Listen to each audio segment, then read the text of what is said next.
सुनसानपुर की रहस्यमयी लड़की। सुनसानपुर गांव भारत के दिल में बसा एक शांतिपूर्ण स्थान था, जहां की जिंदगी धीरे धीरे और सुखमय तरीके से चलती थी। गांव वाले सीधे साधे लोग थे, जो अपनी परंपराओं और पीढ़ियों से चले आ रहे कहानियों से बंधे थे। लेकिन एक कहानी थी जो इस गांव के शांत वातावरण पर एक काला साया डाल देती थी। सुनसानपुर की रहस्यमयी लड़की की कहानी। कई साल पहले गांव के पास के घने जंगलों में एक छोटा सा तालाब था, जिसे लोग भयानक तालाब के नाम से जानते थे। उस तालाब के बारे में कहा जाता था कि वहां रात को एक रहस्यमयी लड़की दिखाई देती है, जिसकी त्वचा भूरी सी होती है और जो हमेशा सफेद कपड़े पहने रहती है। लोगों का मानना था कि वह लड़की एक भूत है, जो अपनी मौत का बदला लेने के लिए वापस आई है। रात का समय था और गांव के लोग अपने अपने घरों में सो रहे थे, लेकिन रोहित, जो गांव का एक युवा लड़का था, उस भूतिया कहानी पर विश्वास नहीं करता था। उसने ठान लिया था कि वह उस भयानक तालाब की सच्चाई जानकर ही रहेगा। एक रात, जब चांदनी रात थी, रोहित ने अपनी साहसिक यात्रा शुरू की। रोहित अपने साथ एक टॉर्च और एक छोटा सा कैमरा लेकर भयानक तालाब की ओर चल पड़ा। जैसे जैसे वह तालाब के करीब पहुंचा, उसने महसूस किया कि हवा में एक अजीब सी ठंडक थी। उसके कदम धीमे हो गए, लेकिन उसने हार नहीं मानी।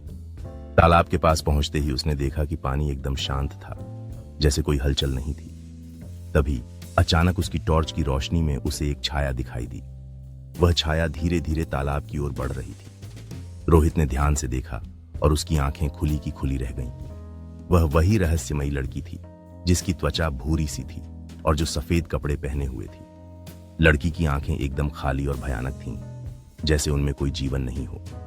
लड़की ने धीरे धीरे रोहित की ओर देखा और एक अजीब सी मुस्कान दी। रोहित का दिल जोर से धड़कने लगा, लेकिन उसने अपनी हिम्मत नहीं खोई। उसने लड़की से पूछा, तुम कौन हो और यहाँ क्या कर रही हो?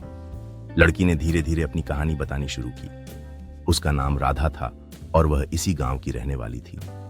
लड़की ने धीरे धीरे अपनी कहानी बतानी शुरू की। उसका नाम राधा था और वह इसी गांव की रहने वाली थी। कई साल पहले गांव के कुछ लोगों ने उसे जलन और द्वेष की भावना से मार डाला था और उसके शव को इस तालाब में फेंक दिया था। उसकी आत्मा अब भी यहां भटक रही थी, न्याय की तलाश में। रोहित ने उसकी कहानी सुनकर कहा, मैं तुम्हारी मदद करूंगा।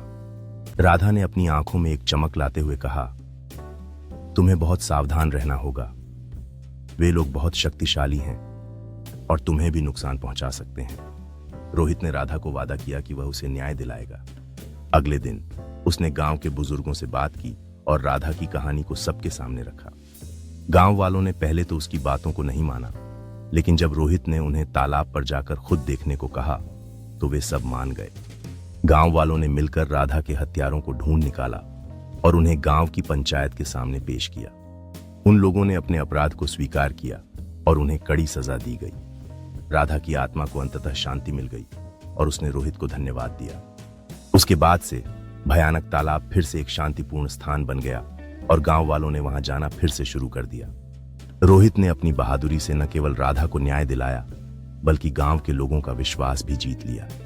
इस घटना के बाद सुनसानपुर गांव में फिर कभी कोई भूतिया घटना नहीं घटी और लोग खुशी खुशी अपने जीवन जीने लगे।